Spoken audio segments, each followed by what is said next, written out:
In his latest book, The Kingdom, the Power, and the Glory, journalist Tim Alberta explores the intricate relationship between faith and politics within the white evangelical church.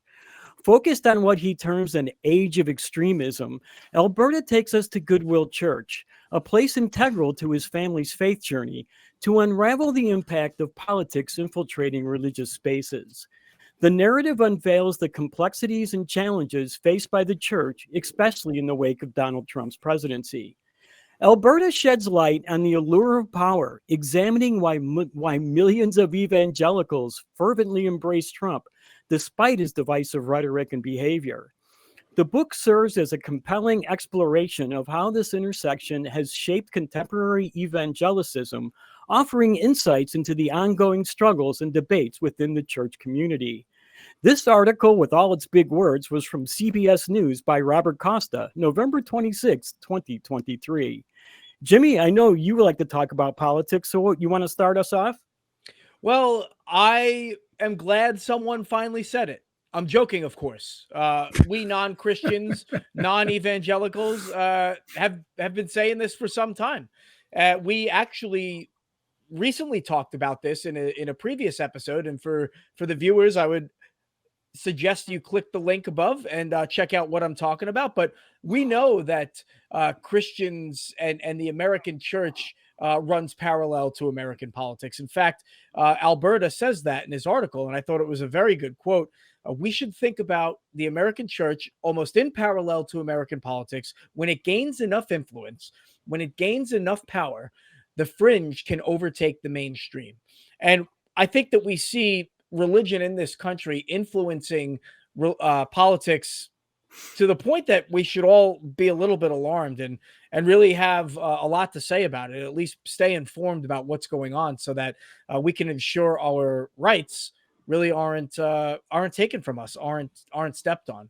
But like this article also states, and it does get a little political. I like in the political climate that we're in, I like to try and stay away from it. But if I'm going to comment on the article and on the author, I will kind of reiterate what they said, and that is that Trump did promise power to Christians, and that's exactly what they want.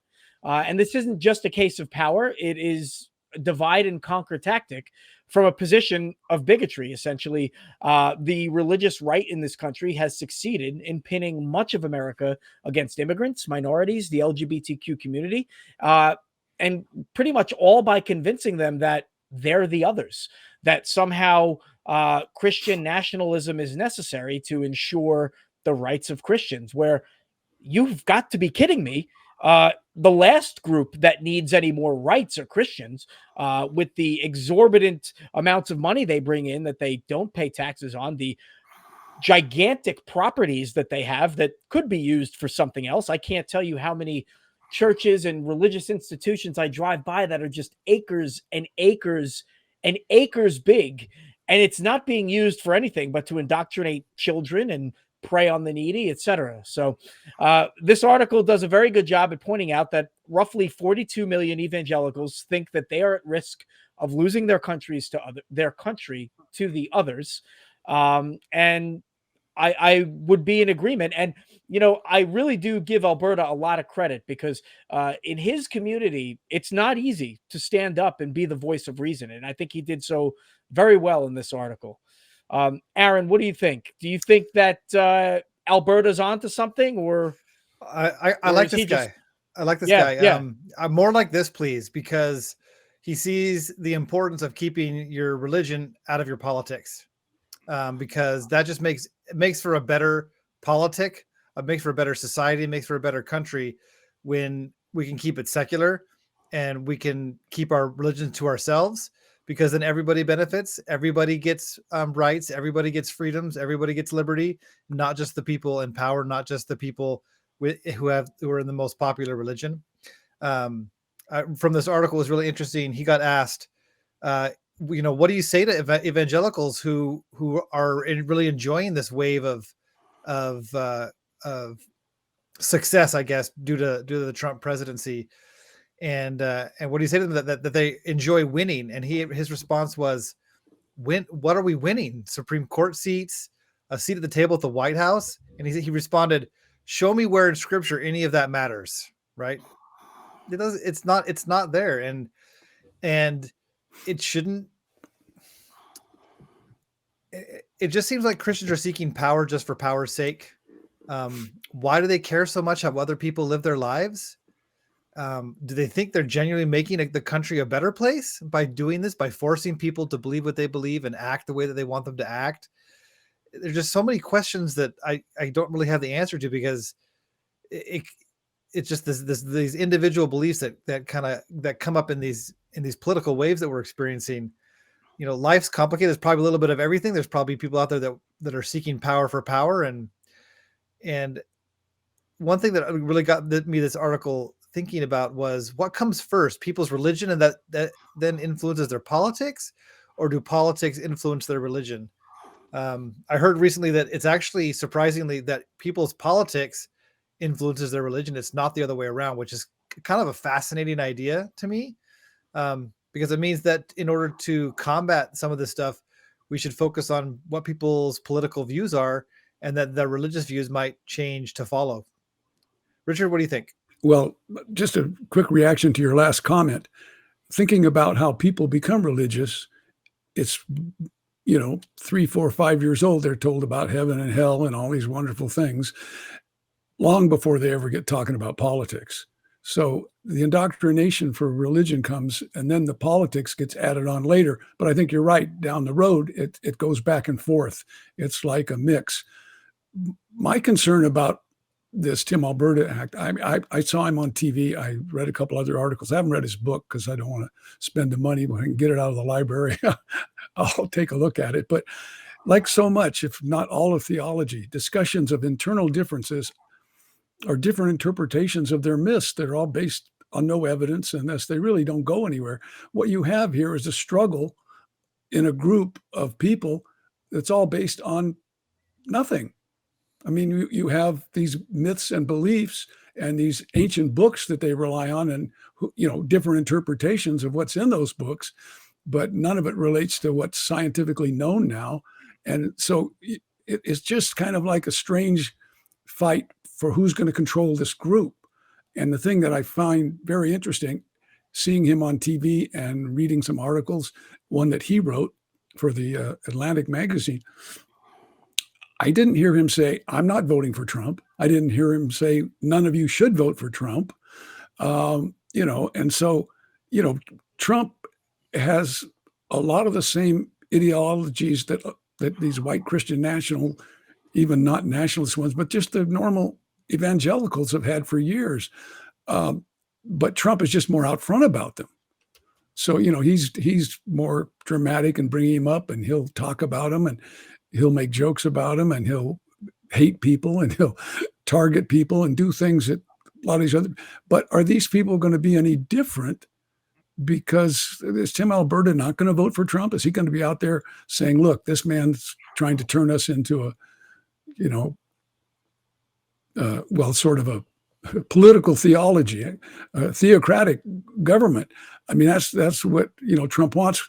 And if you think about the dynamics of Christianity or any other religion, they're all based on some one thing or person has all the knowledge and all the right answers. And now that's being kind of shifted by these hard right, Christian nationalists, from Jesus to Trump.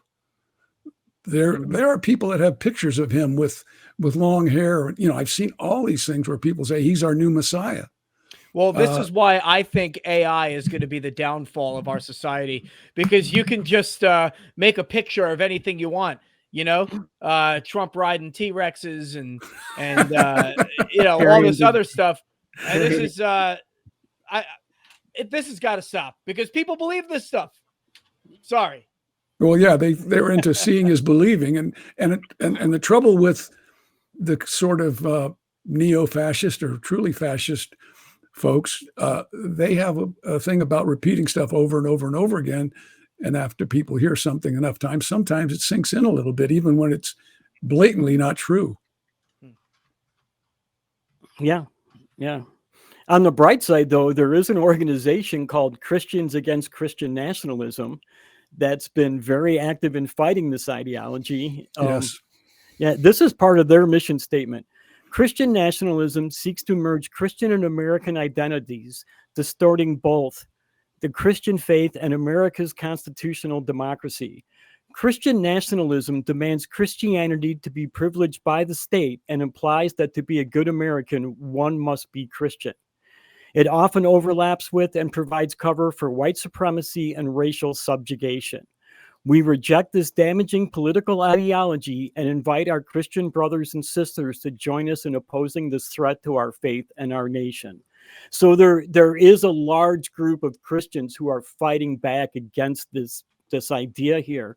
And right now, I feel like the enemy of my enemy, the enemy of my enemy is my friend. And I would be more than willing to work with a group like this people to get rid of this Christian nationalist ideology. I'm so tongue-tied tonight. Even if I would try to abolish these guys 20 years up the road, once I would no longer needed them. So I want to do mention that as an RFR agent and as a current fan-run Discord server moderator, this is the reason that I hear all the time for young people leaving the faith. If you want to stop the pews from getting emptier and emptier, the religious right might want to rethink this whole strategy, because it's not working to bring people into the church. What do you think about that, Jimmy? I think that is absolutely right. And this is not the first time that we've discussed this, nor is it going to be the last, that this mindset where you kind of have to be monolithic in your thoughts is not really appetizing for people, especially young people. And the thing that I think a lot of Christian nationalists don't understand is that while culturally people who are not Christian are not tied to them, and I can understand why that might be true, we all as Americans are actually very much tied to each other because we're all guaranteed the same rights, and we have an administrative culture, a legal and governmental culture, right? And a historic culture that grants us the ability to be who we are without having to worry about our rights being infringed upon by religion, right? And so we have equal protection there. I don't think that Christian nationalists really see it that way, and people on the right really see it that way. I think that they look at themselves as kind of a victimized minority because everybody's not exactly like them. And I can't really point to where that narrative comes from. I just know that it's been sticking lately. And that's why we're seeing such a huge, I guess, uproar in this kind of verbiage. But at the same time, it's also driving young people away from the church. So maybe not a good thing or not such a bad thing in the long run. I don't know. Time will tell. But to Aaron's point, which I thought was really good, was, does politics influence our religion? And I would say that more often than not, it's that way rather than religion affecting our politics. And case in point that Richard made, they're taking all of this deification of their God and they're transferring it to a political organization, a political figure. And why is that? Well, they know they're not going to get anything from their God. I mean, let's cut down, let's get down to brass tacks. For 2,000 years, he's done nothing. Okay? He's done nothing. And now they feel like they really need a savior. So they're just saying, you know what? Let's go with this other guy. He's saying all the stuff we want. He's saying all the things that we like. He's promising us power. He's promising us that we're really the ones that deserve to be in charge. Us, not them. And so that's where I see religion and politics mingling with each other. And these are kind of the results that we're getting. So, Aaron, how did I do explaining the point that you made? Jimmy, it's like you're inside my head. What am I gonna say next? As people were talking, I'm just thinking about, it just seems to me from look on the outside that most of it is just a blatant grab for power, right? When someone's preaching at you, are they preaching at you on the kind of person you should be, or are they preaching at you the kind of rules and the kind of policies that they should put in place? And I'm talking about from a religious perspective, because the person that's preaching to you about policies and laws and government, you know what? They're just interested in power. Mm-hmm. So listen to what they're really trying to tell you is that they want to make the rules, they want to be in control, and they're not really, I just don't think people like that are really interested in you. They're interested in you because if you support them, that gives them power. And so when they can preach about, and they can activate your feelings of tribalism and make you feel like you're part of a group that's under threat, they're going to stoke your fears, and you're going to be more likely to maybe make irrational decisions. So be really careful on what your preachers are preaching to you. If they're preaching more than just how to be a good person, because I'm all for that. Preach how to be a good person.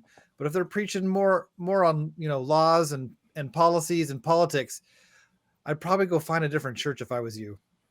Richard? Well, I'm concerned just in the concept of, what Jimmy said about for 2,000 years they haven't done anything. Well, I'm not so sure before then they did anything either. No, their God hasn't done anything in 2,000 That's who I years. meant. Yeah, right. Other than some people in the Bronze Age decided to write up something to use to control people and set out the values they wanted to have, which of course were not very nice to certain groups of people like women or homosexuals or others who lived outside their boundaries, or were near where they wanted to take over territory. I mean, there's a lot of stuff going on there, but it concerns me that, when we think about them, we have to remember something. They have a dogma and they stick to it pretty close. And when people do that, you can't count on them ever thinking straight. Who was it that said it? I think it was Christopher Hitchens, that if you come to some conclusion without evidence, you can be talked out of it without evidence. There's no way to relate directly with what's factual and real with these people because they have this, biblical blinders on them. Yeah. One of the thing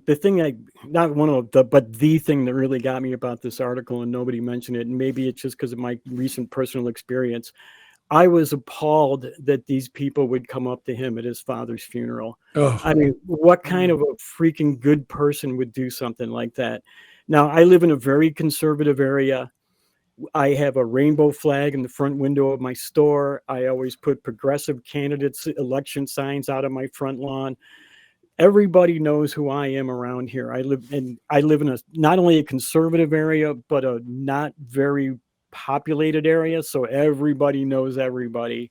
And a really close friend of mine recently left the earth, and at his memorial service, with a lot of his conservative family members, all these conservative people, nobody said a single thing to me about my politics, not a single freaking thing, because they were all good people. A good person just doesn't do that, whether you're a Christian or not. And that, I really think, kind of said all you need to say about the people who are following this ideology right there. I think it is. Well, that was an example of dogma over humanity. Yeah, right. And I just can't believe that these people would add to the grief that he was already experiencing. It just blows my mind. Yeah, they don't really care. And that's why I do think that the politics comes first for them, just like Aaron said. And they don't just do it to others. They do it to their own. I mean, this is the religion, like many others, but that has women convinced that they are lesser than men. I don't see how a woman can exist in an ideology that tells them they're less than the males, that they're not good enough. And that is a position I take with somebody with a daughter, a wife. Women need to get out of this thing. But, largely speaking, bigotry is inherent in Christianity. And, it's not a surprise to anyone. And neither is this attempt to take away from this guy's experience by injecting their own concerns, if you will. Yeah, yeah, I think you're right. And I just wanted to say that if you wanted to get some really cool merch, you can do it at tiny.cc/ACA merch. And if you'd like more from the nonprofits, including the episode that Jimmy mentioned, you can click right here.